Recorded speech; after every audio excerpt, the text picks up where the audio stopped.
guys, I'm Jerry Miller, and welcome to the I Love CVille Show. Thank you kindly for joining us. A pleasure to connect with you through the I Love CVille Network. We are live in downtown Charlottesville in our building, the Macklin Building on Market Street. But we have an audience that's Central Virginia-wide, Commonwealth-wide, country-wide, and worldwide. This show live on every social media platform known to mankind. Today, presented by Skooma Boutique Dispensary. The best dispensary in Charlottesville is a dispensary on the downtown mall and on Ellwood Avenue, Skooma Boutique Dispensary. So we go to the two-shot right away. I've worked alongside I'd call him my brother. 10 plus years of working together. We call it a love-hate relationship. I say I love Judah. I think from time to time he may hate me. And I found out today that nicknames are not something that JDubs, JW, JBW, all nicknames I've given you. I found out today for the first time you don't like nicknames. I've been calling you JDubs or JW literally for 10 plus years. And I find out today that you don't like nicknames. Oh, I'm sure I've mentioned it to you. No, you have never mentioned that to me. I don't know about that, Jerry. You don't like, why don't you like nicknames? I don't mind them for other people. I happen to like my name. Judah is a good name.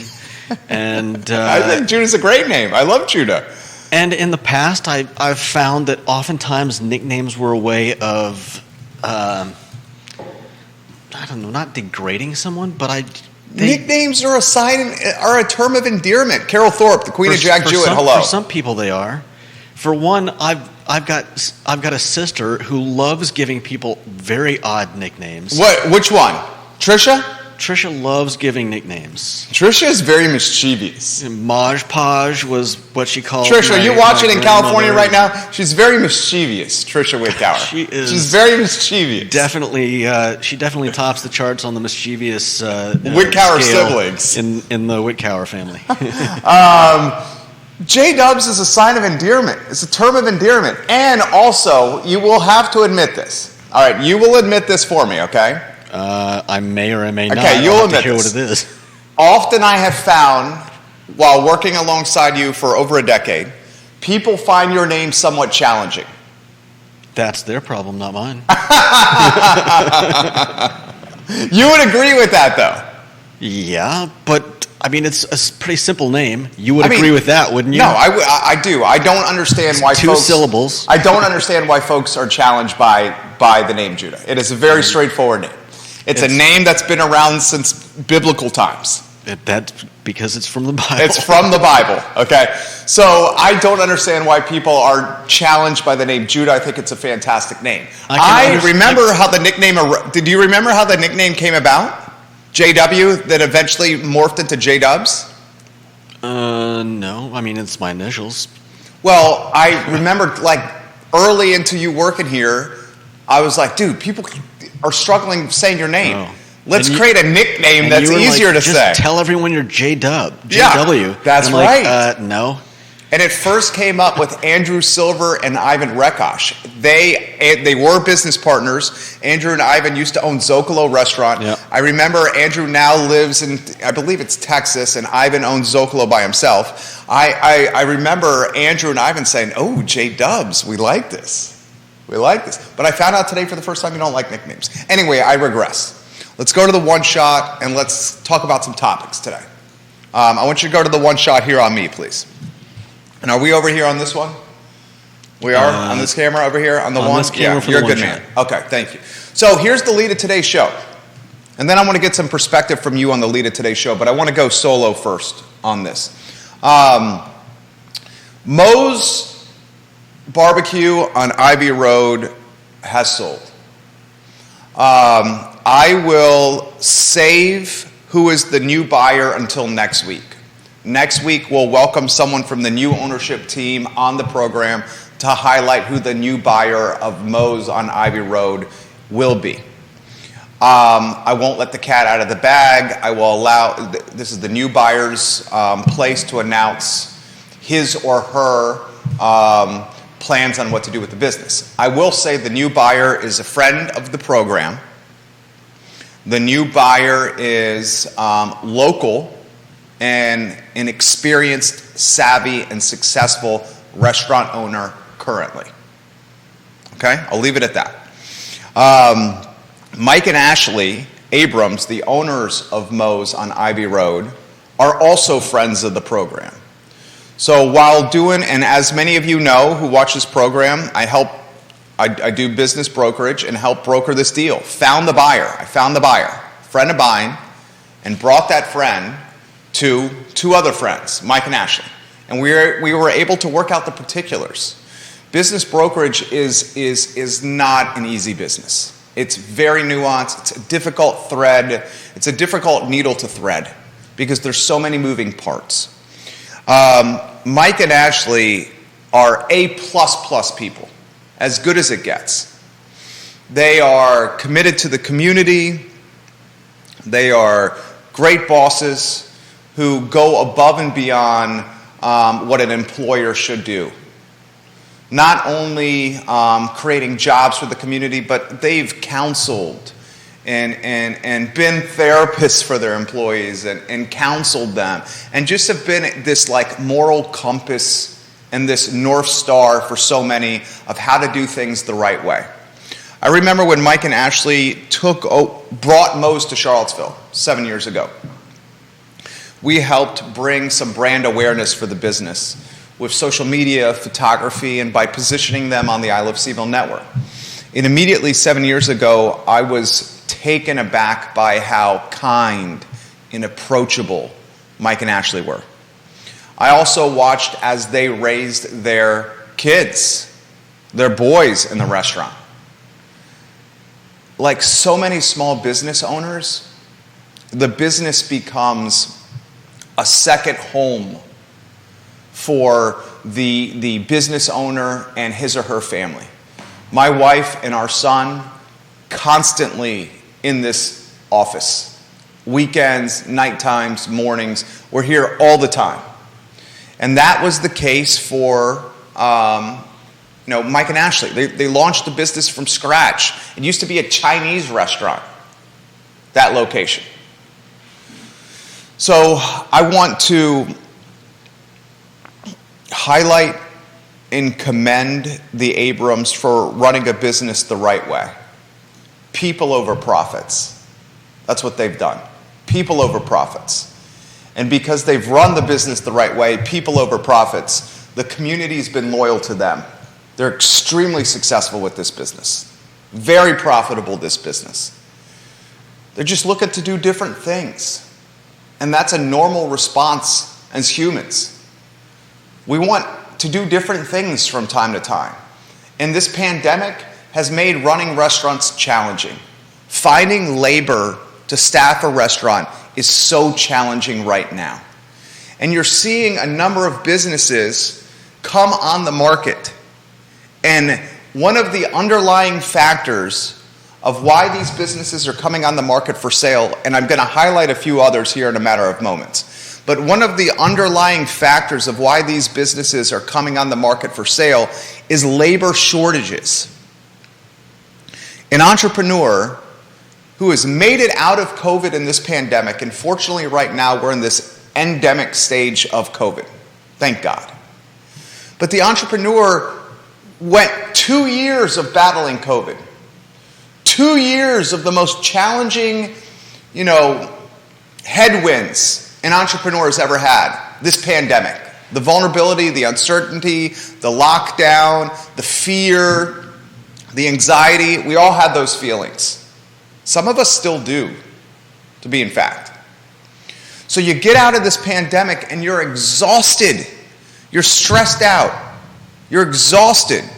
And then as you're coming out of the pandemic, you have labor shortages, supply chain shortages, you have rising rates, and businesses everywhere have debt service and rates. When they rise, their debt service payment each month goes up. So you're working harder than ever before, you're more stressed out than ever before, you can't find help, your cost of goods are going through the roof. You're tired. That's why you're seeing a lot of these businesses hit the market. Let's talk about the next one. Ace Biscuit and Barbecues for sale. Another phenomenal locally owned business. Brian has built, with Ace Biscuit and Barbecue, a killer business. Quality name, quality brand, new location, ABC license for Ace Biscuit and Barbecue. Similar struggles. Can't find anyone to work. Can't find anyone to work. I want to highlight on today's show 10 things that are cheaper this month versus last month. We'll put in perspective whether or not inflation has peaked. Before we get to that topic, and Kevin Yancey, you're exactly right. Kevin Yancey's watching in Waynesboro. Dragon Lady. It was previously Dragon Lady on Ivy Road before Moe's. Remember Dragon Lady? I do. Me too. Mike and Ashleigh took a building and made it better. Everything about that building, when they got there and to where it's at now, the Ivy Road Moe's is better. Looks better, structurally better, inside look better, better ambiance. It's just better. Thank you, Carol Thorpe. Thank you, Kevin Yancey. Got some folks wishing me a birthday. Happy birthday today. Thank you, Lauren. Very grateful. Before I get off the topic of Moe's and why these businesses are hitting the market, and another one in the High Street area is about to hit the market for sale. It's not official yet, so I'm not going to make that announcement, but I just relayed to you that Moe's on Ivy Road is going to have a new owner. We'll let you know who the new owner is this week, or this coming week, next week, I should say. The new owner is someone you know, a successful restaurateur locally. We also let you know that Ace Biscuit and Barbecue is for sale. You were surprised by that, Judah. Well, they recently... We got two shot. Make sure you're on camera. Your adoring fans need to see you. Did you wave to your adoring fans? I did not. We're still going to sell those Judah posters. Go ahead. Yeah, I was just surprised because it wasn't all that long ago that they, expanded their business. Yep. Went to a new location. Yeah. Did a build out. He's exactly right. Dropped a lot of ducats on the build out, Ace. Yeah. A lot of money on the build out. Have you been to Ace? I have. I don't know. I don't think I've been to the new place. It's dynamite. The food is fantastic. Concord Avenue now. They were tucked away. Was it on Henry? Was it Henry Avenue? Across from ProLink? Just off of Henry, I think. Was it just off? Where was Ace at previously? Was it just off of Henry? By ProLink, close to the railroad tracks? Yeah, something like that. Now on Concord in a much larger spot. Look, was I surprised that Ace hit the market for sale? Yes. Was I surprised for the same reasons that Judah was? Yes. But I know how hard it is to be a business owner. I mean, it is hard. And being a business owner in the restaurant category is even more difficult than being a business owner in the advertising and media category. Because look at what happened. Cost of goods spiked. At the same time, labor dropped. At the same time, interest rates were going up, so debt service payments were more. At the same time, we were just getting out of a pandemic. It was a collision of crap. Judah. Still is. A true collision of crap. We get out of the pandemic. The pandemic hammered the restaurants, right? Yeah. And as we get out of the pandemic, the collision of crap offered us rising rates, cost of goods soaring through the roof, and no people to work. Yeah. We don't know where they are. A collision of crap. Yeah. I mean, it's tough all around. Vanessa Parkhill, the Queen of Earlysville, welcome to the program. Elena Mangione, hello and welcome to the show.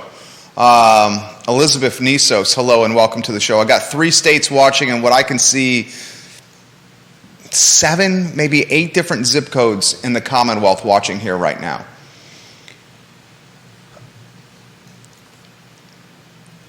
I respect anyone that has the courage and the gumption to pursue a career reinvention or a new career path, because that takes courage. Starting something from scratch or doing a completely different line of work, especially as you grow older, is challenging.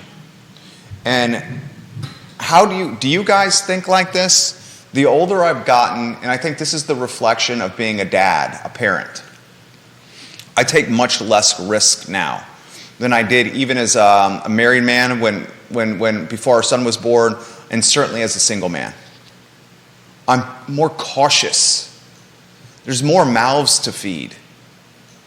There's more thought out, more thinking as opposed to acting. And I guess that's maturation, that's maturing. But reinventing yourself and choosing a new career path in your 30s and 40s, as many of these entrepreneurs locally are doing, that takes balls. That takes forward thinking. That's an appetite for risk that not many people choose to pursue. You know how many folks would just choose instead to just stay in the gig that they're at? A large chunk of us, right? So when you see these sales happen, and we've sold 4 businesses in the last 37 days. The team here at I Love CVille and VMV Brands. 4 in the last 37 days. And when you see these businesses being sold and the social media posts being out there, it's not bitter or sad. Instead, it's celebration and happiness. You champion the team and the entrepreneurs for having the courage and the gumption and the appetite for risk for doing something else. And you champion the teams and the entrepreneurs for creating a business and working their tails off, creating new jobs, and leaving a company that is in such good shape, someone's willing to spend tens, if not hundreds of thousands of dollars to purchase it. And that's what's happening. And I'm so excited for the next generation of entrepreneurs. The folks that are going to buy Moe's, which we will announce next week. This team is going to come in hungry and motivated and ready to try different things and take the business into stratospheres or echelons or potential revenue verticals that maybe it's never tried before. It's not a sad time or a bitter time. It's a time of happiness and success. Because the first generation entrepreneur is going to try new things and gets a payday. The second generation entrepreneur is buying a successful business and is going to try new things, and the community is going to benefit from it. And that's how I look at these transactions. And if you're interested in ACE, let me know. And we'll see if we can get you in there to take a look. Anything you want to add on this? Do you remember taking photos of Mike and Ashleigh 7 years ago at Moe's outside their food truck for a profile on I Love CVille? You were behind the camera. Yeah, I remember. I mean, do you look at it the same way? Yeah, they were great people. I'm glad they're doing well, and sometimes it's time to move on. It sounds like they both have big plans in the future, and I wish them all the best. Well said. Well said.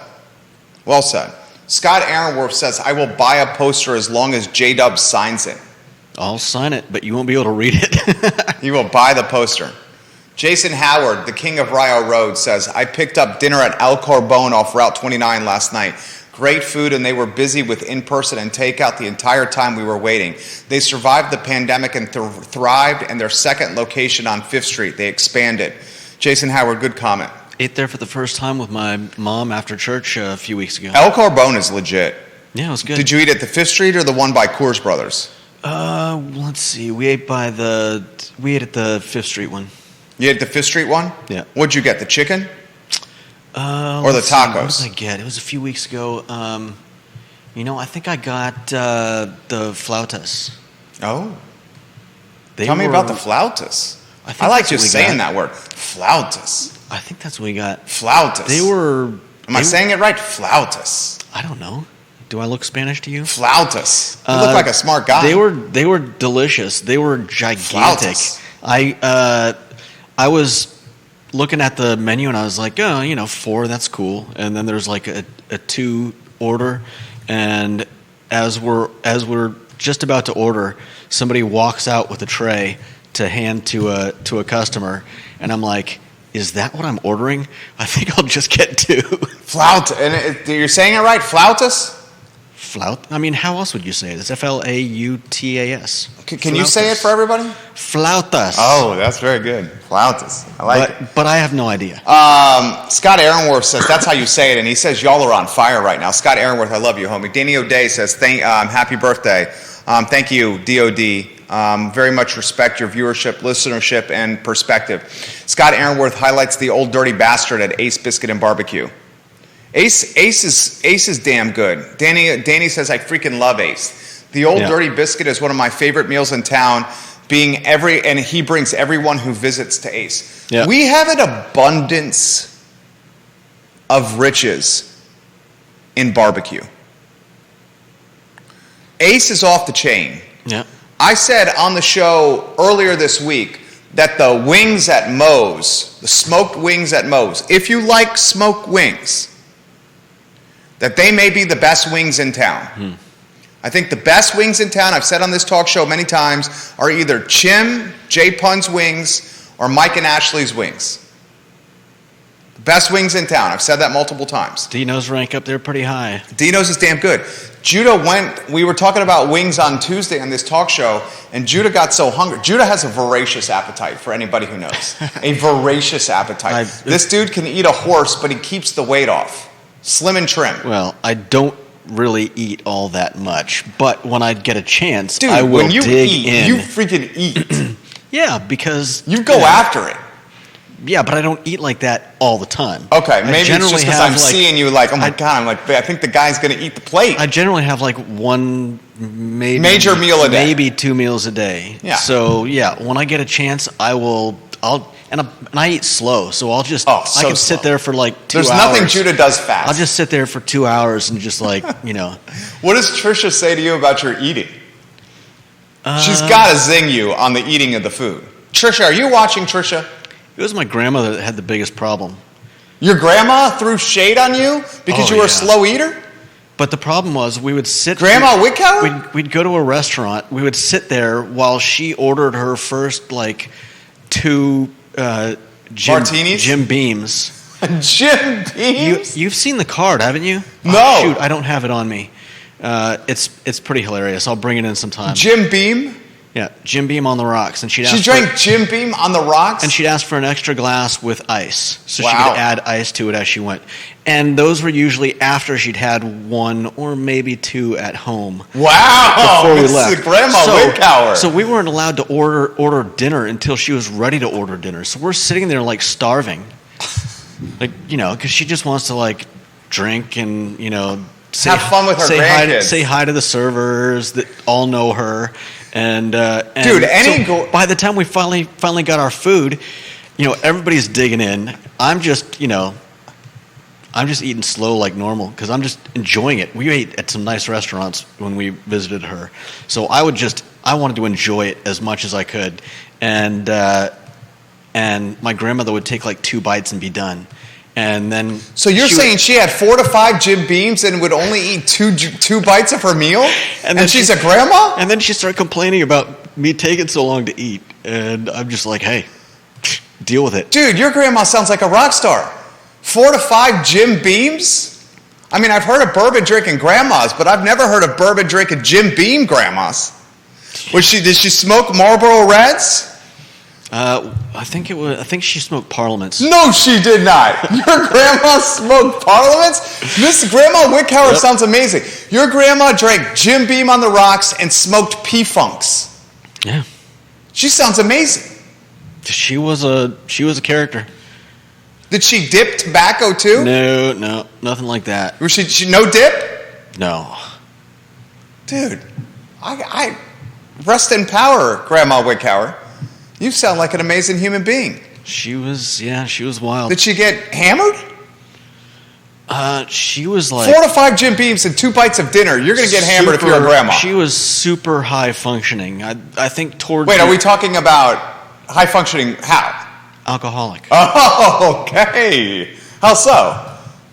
Well, you're just asking me how she'd drink 3 or 4 like straight drinks. I mean, you'd be impressed with that, right? You're impressed with that. Yeah. Yeah. Yeah. Because I doubt she was very big. She could drink me. Oh, she was like 92 pounds, and like if she ate more than like a few bites, she'd worry about gaining weight.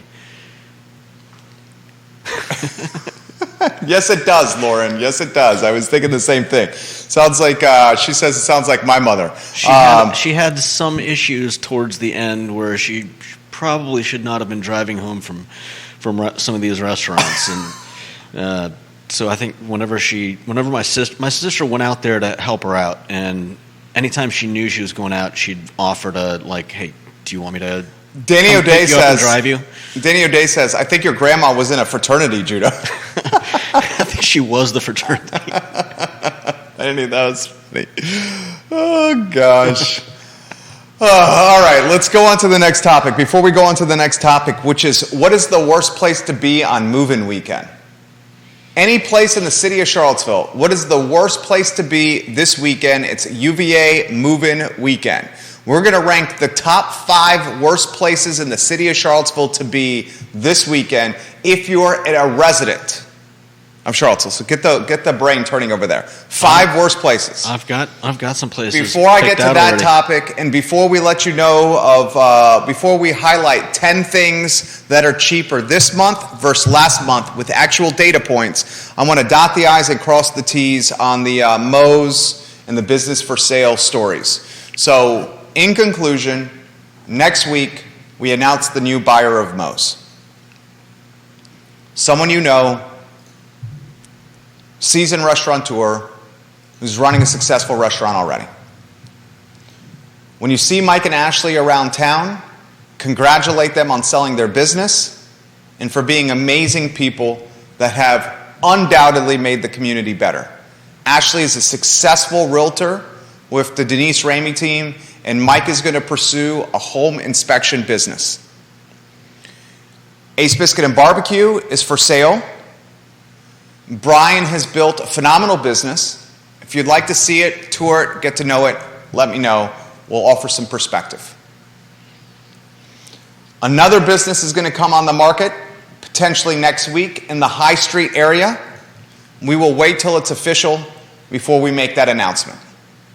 We've sold 4 in the last 37 days, and the common denominator that's leading to these sales is labor shortages, exhaustion from COVID, and supply chain cost of goods concerns. That's the first part of the show. The second part of the show will highlight some of these cost of goods and how they're plateauing and potentially dropping in price. That topic in 2 minutes. Before we get to that topic, two-shot Judah Witkower. Worst places to be in the city of Charlottesville on move-in weekend. You gotta probably say Barracks Road Shopping Center is number 1. That's probably a good guess. Do you say that's number 1? Barracks Road Shopping Center is already a zoo on a non-move-in weekend. It's already pretty crazy. Barracks Road around Christmas is freaking crazy. Barracks Road on move-in weekend is even crazier. I'm going to say, and Judah, viewers and listeners, you offer some perspective too. What is the worst place to be on move-in weekend in the city of Charlottesville? I'll say Barracks Road number 1. What else are you adding?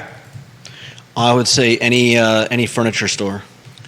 Okay, I'll preface this and adjust the term furniture store by calling it like any big box retailer like Target, Bed Bath & Beyond. Yeah. Okay. But you also I don't think they're going to buy armoires and California Kings. Probably not, but you are going and to dressers. You're all going to have some, stuff like pillows. You're going to have chairs. You're going to have couches, quite possibly. Couches? You've never seen the couches that get left out on the sidewalk at the end of the school year? aren't the couches generally inherited or already in place? On move-in weekend, are you dropping your son and daughter off at college and then going to buy a couch? My parents never did that. Did your parents buy you a couch when you went to? And I'm not giving you a hard time here. I'm just saying, out of curiosity. My parents weren't there for move-in weekends. You did move-in weekend by yourself? Well, you had a grandma that drank 5 Jim Beams and smoked P-Funks, and then you did move-in weekend solo. My first move-in weekend was in Los Angeles at USC. Okay, so they were cross-country. And my parents were living in Portland, Maine.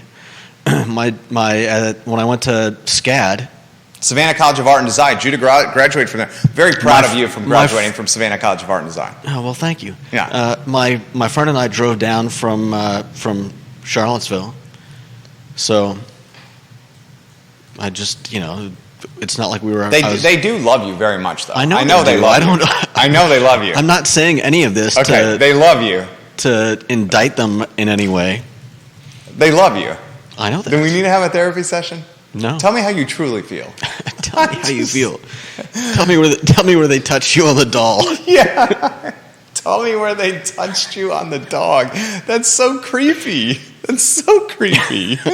Too much. All right, Barracks Road is the worst place to be. We'll add Target in the 2 slot. Bed Bath & Beyond is in Barracks Road, as many viewers and listeners have already pointed out. What else do you have on there? Would you go to the corner on move-in weekend? Definitely not. Okay. Well, we got to put the corner on the list here. Who would navigate traffic on the corner on move-in weekend? Right. I'd say Walmart is probably Walmart is on the Target line. Matched with Target, yeah. Yeah, Walmart's on the Target line. Who changes their traffic patterns now that students are back? If I'm going, say, from like Ivy Road and playing squash at the MacArthur Center and having to get back potentially to the Macklin Building and VMV Brands, many times I would just go down Ivy Road, drive down the corner, and just go through town. Now that students are back, there's no way in hell I'm doing that. Yeah. I am now getting on the bypass and driving the bypass to the Park Street exit, downtown Charlottesville, and then taking Park Street, avoiding the corner and Main Street like the plague. Yeah. Similar for you. Yeah. I mean, why would you want to deal with that? Now, the positives obviously are we now have, there's 4,000 UVA students in the first year class. They just released this data. If you go to news.virginia.edu, the official UVA website, the lead story is the class of 2026. There's 4,000 students enrolled in the class of 2026.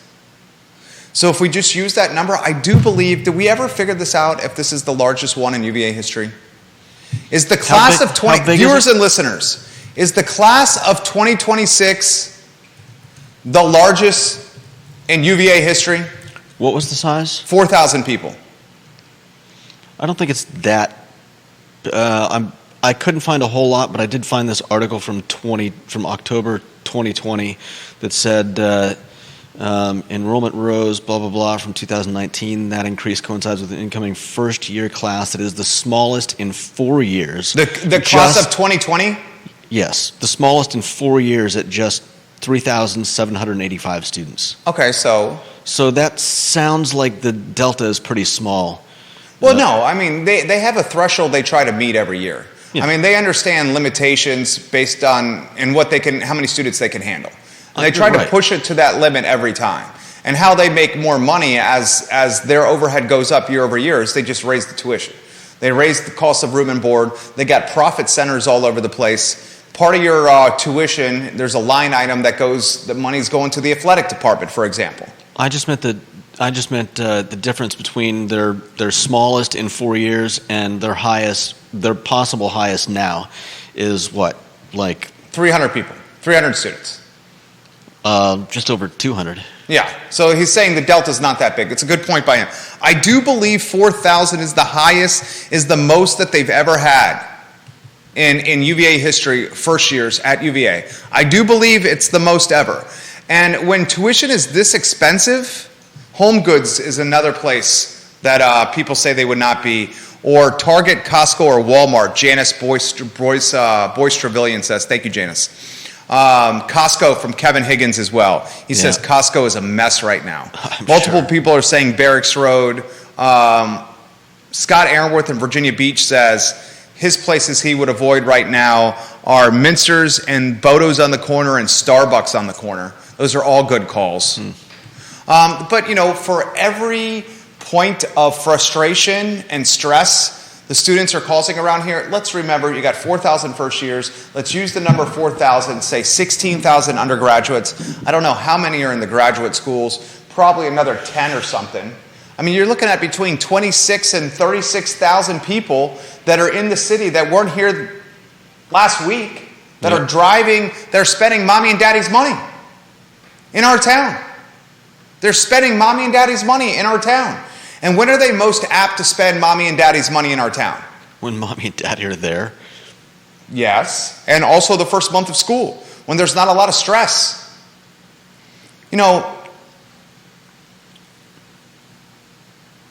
School, UVA is hard. And it's gotten more challenging since I went there. 2000 to 2004. It's gotten more challenging because the level of application, the volume of applications or applicants to the school is greater than ever. So as you have more applicants, you can be more choosy with who you're admitting. And they're admitting the best of the best. The degree has gotten more prestigious. And I'm not knocking anyone that graduated years ago, decades ago. I'm just saying it's more challenging to get into school now. The kids are more credentialed than ever before. You look at this news.virginia.edu story, listen to this stat. Of the 4,000 students coming into UVA, 80% of them were in an honor society of some kind. Wow. 3,200 of the 4,000 were in an honor society of some kind. 92% actively participated in community service. Here's a good stat. Of the 4,000 first years coming in at UVA, 62.1% are from Virginia. 38% from out of the Commonwealth. 16% are first-year students, first-generation students. First of their family to go to college. That's legit. I said this story on Real Talk earlier today, Real Talk with Keith Smith. I was having a old-fashioned and some, what are those fries that I was eating last night? I always draw a blank on this. Parmesan truffle fries. I always forget the truffle fries. I was having an old-fashioned and Parmesan truffle fries last night at the Mill Room. And to the left of me was a family from Buckhead. Buckhead often watches this show. There's a lot of UVA graduates that live in Buckhead.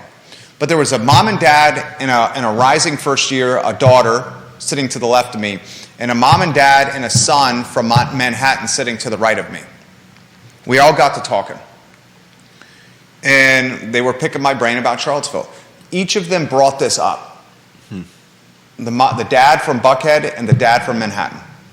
They each wanted to buy a house off grounds for their daughter and their son to then house them and welcome friends in.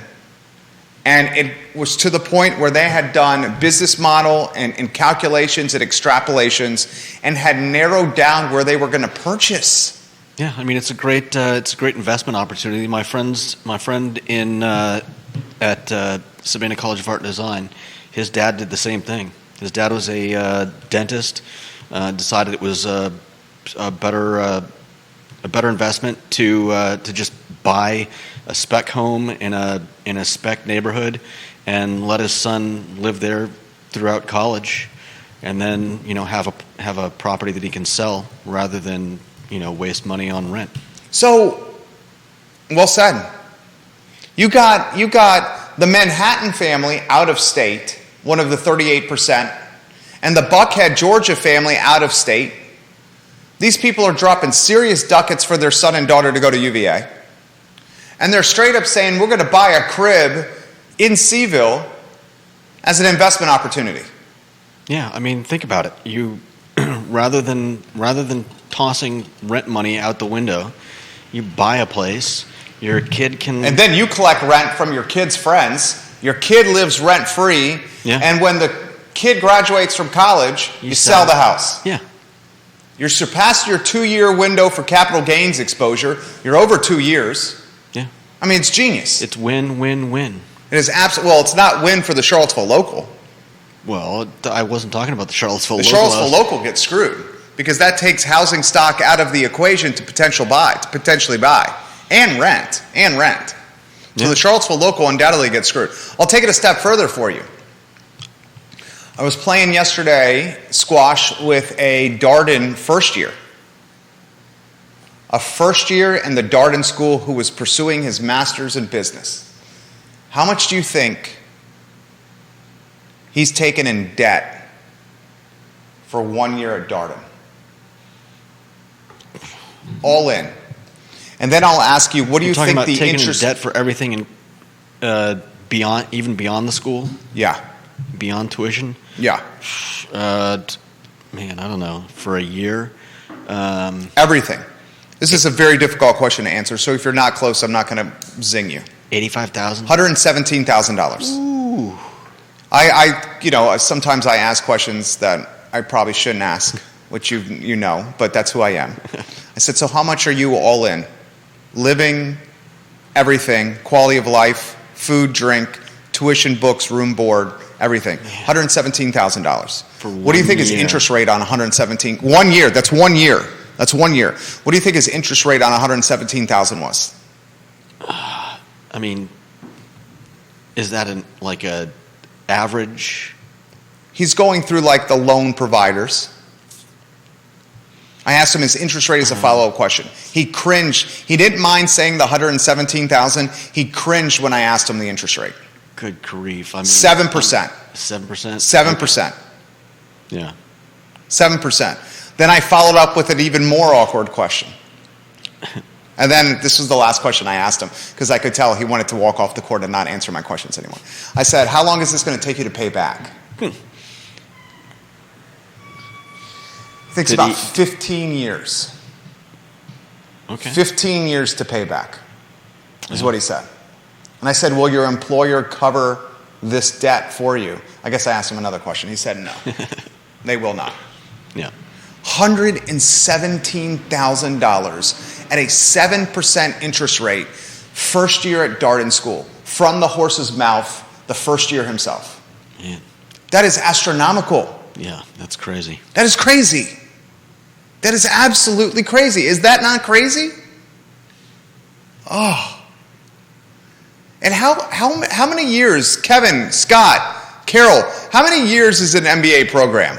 How many years is an MBA program? Is it 3 or 2? Is Darden 2 years? Kevin, is Darden 2 years? I'm generally curious of that. Is it 2 years? MBA is 2. Okay, thank you, Scott. 2 years. Yes, the 117,000 is just for the first year, Scott. Just for the first year.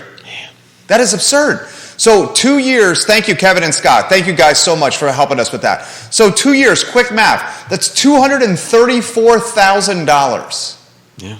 at 7%. The 7% is a higher interest rate than what you could get to buy a house. Yeah. $234,000 For 2 years. Good night. And you know what? He said, he goes, this is what I got to do to go to the place I need to go. That'll stick with me for a while. He goes, this is what I got to do to go to the place I need to go. Yeah. Carol Thorpe says he's mortgaging his life away. 15 years he thought is going to take him to pay back the $234,000. Yeah. That's a long ass time. That means he's going to be in his you take it, he's probably like, he worked 2 years out of college. In his 50s. No, he'd be like 40, 15 years. If he worked a few years after undergraduate, which That's he did. for 1 year. You were talking about 2 years of college, right? Well, he's 200. He worked for 2 years after undergrad, so he's probably 24, 25. 15 years from then is 40, 41. But is he going for 2 years? Yeah, he's going 2 years. So it's going to be... Oh, because you're saying because he's done, so he'd be 26. He'd be like 42. Yeah, but you were saying it was 15 years to pay off the 1 year. No, 15 years total to pay it off. Oh. Yeah, he said to pay off grad school was going to take him 15 years. I gotcha. Yeah, and I think he was estimating his monthly payment at somewhere in the neighborhood of like $825. I mean, $825 monthly payment. That's the mortgage of a one-bedroom condo. Nowadays. Right? I mean, the villas at Southern Ridge, the condo that I had on Fifth Street, the rental, my mortgage on that was $1,004. Damn. For the 3-bedroom, 2-bath. Oh, I felt for him. But I also respected his, you know what you see in like teenagers or even like college kids is you see that like contagious zest for life. Like they haven't really been burned yet. They haven't really been screwed. They haven't really known like true heartbreak. They're not jaded. They still have this like youthful exuberance, this zest to live in life that hasn't been like demoralized or jaded or you know what I mean? And he had that. Yeah. And I liked being around that. I like being around that. I want to go to the CNBC story on 10 things cheaper now than last month. And then we'll get to what we learned. Did you see the CNBC story? Yeah. Okay, I'm going to call it up here. So 10 things that are cheaper now than they were a month ago. This is from CNBC, who is clearly covering that inflation has peaked, which I've been saying for 30 days or so. I think inflation has peaked. 10 things that are cheaper now than they were a month ago. Boneless, skinless chicken breast. It's down 24%. Yeah, I think I saw it was down to below what it was pre-pandemic. I mean, think about that. Boneless, skinless chicken breasts are down 24% month over month. Butter is down 13% month over month. 12 large white eggs down 9.3% month over month. A gallon of milk is down nearly 3% month over month. Tomatoes down nearly 3% month over month. Hot dogs down 6% month over month. Car rentals are down 9.5% month over month. Has anyone rented a car in 2022? My wife, we had a car in the shop, and I needed a car, so my wife rented a car in July to go visit her parents in Southampton, New York. Round trip, it was darn near close to $1,000 to rent a car. And we didn't keep the car. She didn't keep the car during the stay of the visit. When she got there, they went to the rental shop and dropped it off. Yeah. And when they left, they got the rental car that they were leaving, and we went to the rental shop and dropped it off when she got back to Charlottesville. So, to Long Island. 2 days of rental? Not even 2 days. It was almost $1,000. Rental cars are down 9.5% month over month. Gas is down 8% month over month. Airfare, 8% month over month. And a night in a hotel room, 3.2% month over month. What struck you for that? Anything? I mean, the biggest one is obviously boneless, skinless chicken breast. I mean, that's just crazy. And then it does say further down that chicken breast prices slipped, blah, blah, blah. But other parts of the chicken are declining as well. Chicken wing prices have been trending down and are now cost less than they did pre-pandemic, which is just wild. But I mean, it's good for the restaurants. Yeah, definitely good. For the consumer. Good for us having money in our pocket. I mean, groceries were getting out of control there. But they do make some interesting points in the article later on. 1 month of prices falling is not a trend. And another person says might be a little too early to start taking a victory lap because some of these prices going down could be indications of a coming recession. That's what I'm worried about. I'm worried about that. I'm worried about gas dropping so quickly because demand has just completely diminished. Yeah. Not because gas is going back to where it should be. Gas is dropping in price so fast and has gone down, what, $1.40 in less than 60 days? Because we're choosing to stay in our house because we don't have the money to afford the inflationary period we're in. Yeah. So we're not driving.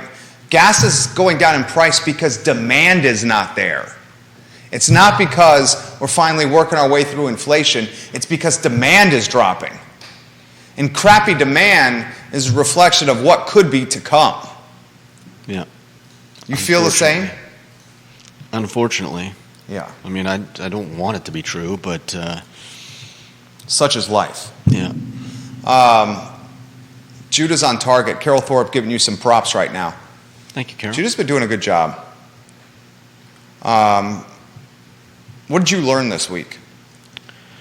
I don't know how many of our viewers know who Steve Kane is. He's an artist. Yeah, he's a local artist, and he's there's a gallery of Steve Kane works in Charlottesville area homes. So get this. This is very, very cool. You're doing a good job today. I texted my mom because I remembered this painting that looked very much like a Steve Kane painting in my grandmother's house. No way. The 5 Jim Beam's grandma. Yeah. Okay. My mom said she had several Steve Kane paintings. And I think these are from before we even moved to Charlottesville. So I don't know how she got turned on to him as an So where artist. are the Steve Kane paintings now? And she said she's pretty sure that my sisters got them. I just got a text from Mandy. Trisha and Mandy took the Steve Kanes? I texted both of them asking, and I'm going to put it on screen. Trisha sent me a picture. It's on screen now. Is it in her house? Of one of the paintings that she got. Why didn't JDubs get any Steve Kanes? I was late to the party. What does that mean? That's a beautiful photo. That's a beautiful painting. Yeah. JDubs should get one of those 7 Steve Kanes. I was one of the last in the immediate family. My parents, my sisters, my aunt and uncle, and their 3 kids. I was the last to show up at my grandmother's house for the funeral weekend or whatever it was, and it got raided. There were. You're choosing your words carefully over there. I see you choosing your words carefully over there. It's just don't hold back. There were Post-it notes. Everybody had a stack of Post-it notes, and you'd write your initials on a Post-it note and stick it on something that you wanted. So the house was covered in Post-it notes. Somebody hands me a stack of Post-its and says, "You better hurry up before everything's taken." And this is like pirates. And then there was buried treasure. There was a little walk the plank family drama. Family drama that I'm not going to get into. But what it resulted in were my 2 sisters grabbing every piece of silver they could and sneaking it into the room where my suitcase was. Good Lord! To be like, "Here, take this before anybody finds it." You guys are pirates. It was wild. That's the story of pirates. Take the silver, hide it, put it in luggage so our cousins don't see it. Before somebody... No, we don't want our cousins getting the silver. Get the Steve Kanes off the wall. They have value. So obviously... Take them back to the pirate ship. One of my sisters got one at least. Mandy says she doesn't know who he is, so she might have them and not even realize. Steve Kane's highlighted in the CVille Weekly. So if you want some information, some background on the artist Steve Kane, a local artist, check out what's on the CVille Weekly now. I would imagine that's where Steve Kane came to in your stratosphere. That CVille Weekly article. Did you see it there? Yeah, that's why. Well, that's why I thought of it, and then I remembered, my grandmother having a painting that looked like one of his, and apparently she had several, and so. I learned this week that saying the word flautas is a lot of fun. Flautas. I got to try the flautas from El Carbone. Yeah, they are good. I learned this week that Judah's getting even better as a broadcaster on this talk show. He was fantastic today. Very likable and personable today. Very charming. Thank you. I learned today, or this week, that the inflation period we're in is starting to peak and plateau. Oh, I've been saying that for about a month now. I learned this week that the trials of being a student at a public school are very real. And it's one of the most challenging times to be a student at a public school right now. I learned this week we need to be very careful while driving before and after school, because a lot of students are walking to school because there are not enough buses on the road. 7 of 40 to be exact at Charlottesville Public Schools. I learned this week, after hearing from a number of parents after talking public schools this week, that we should be highlighting the trials of after-school programming. That it's now more competitive than ever to get into an after-school program at a public school because they don't have anybody to staff it. So what was commonplace for everyone to be in after-school, anyone who needed it because mom and dads were working, now is not commonplace, and kids are getting picked or placed on a wait list for after-school free programs at public schools. We better figure out this system that we call public schools. And we better figure it out quickly. Because when fall starts, when school starts, it started a lot. It started for so many already. But when it starts for the rest of the kids in the area next week, you may not want to hear this, but the educational gap between public and private is wider than it's ever been. And from my standpoint, how you're going to close that gap, the easiest way to do it, the quickest way to do it, is to pay teachers at public schools way more money. Because if the private schools can beat the public schools with technology, if the private schools can beat the public schools with student-teacher ratio and small classes, if the private schools can beat the public schools with amenities and athletics, if the private schools can beat the public schools with success on AP exams, if the private schools can beat the public schools with college placement results, how the public schools are going to win that battle is by paying the teachers substantially more money than the private schools. And then you get the talented teachers to stay in public. And when talented teachers stay in public, the students will follow. And the success will follow. And as I've said on this program many times, I'm all for making public schools as safe and as welcoming and as approachable for all students. Male students, female students, transgender students, whatever it may be. But before you start doing that, you better pay the teachers more money. Because you're losing them, and you're losing them fast. That's the show. Judah crushed it today. Can I leave everyone with a little weekend Bong Mot? Oh, what is that? A Bong Mot? It's a little I've never heard that word before. Let me see. How would you explain it? Bong Mot. I may be using it wrong. Bong Mot? Bong? A witty remark. It's actually not very witty, but it is. It may be B-O-N-G? Bong? No, B-O-N space M-O-T. Oh, sorry. B-O-N space M-A-T? M-O-T. M-O-T. Hold on. You just taught me a new word. Let me see. And this is in It's a witty remark, a Bong Mot. Yeah. You better be witty here. It's not very witty, but it is funny. I will leave this. I'll leave this to anyone who speaks Espanol to ponder over the weekend, because I'm not going to give any any context. No idea where you're going with this. I got a text from on the Witkower group text. This recently came through from my dad. Nadie me tocara el culo con la excepción de tu madre. You got to work on your accent. What did he say? What? What did your dad say? I just read it to you. Well, what does that mean? Okay, fine. You want me to explain it? Yeah. All right. It means Nobody touches my ass with the exception of your mother. En Espanol. That's a great way to close the show. I may explain it on Monday. I think if you people may care need to hear. For Judah Witkower, I'm Jerry Miller. This, the I Love CVille Show, guys. So long, everybody. Take care. Bye.